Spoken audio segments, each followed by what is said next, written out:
আসসালামু আলাইকুম এভরিওয়ান। আশা করি সবাই ভালো আছেন। আজকে একটা ইফতার পার্টির দাওয়াত আছে, সো রেডি হয়ে গেলাম যাওয়ার জন্য। তো রওনা দিয়ে দিছি এবং বিকালের ভিউটা দেখেন, খুবই সুন্দর একটা ভিউ। আর এখন আছি আমরা চাঁদপুর বাস স্ট্যান্ড এলিট চত্বরের কাছাকাছি। এবং আজকের যে ইফতার পার্টিটি হবে সেই পার্টিটি হচ্ছে অ্যারোমা রেস্টুরেন্ট।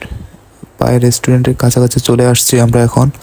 এই যে উপরে দেখতে পাচ্ছেন রেস্টুরেন্ট দোতলায়, এবং তাদের ফার্স্টে ঢোকার যে গেটটা দেখতেছেন, খুবই সুন্দর একটা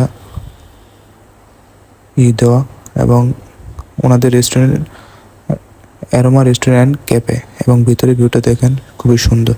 ভিডিওটি ভালো লাগলে অবশ্যই লাইক করবেন। ধন্যবাদ।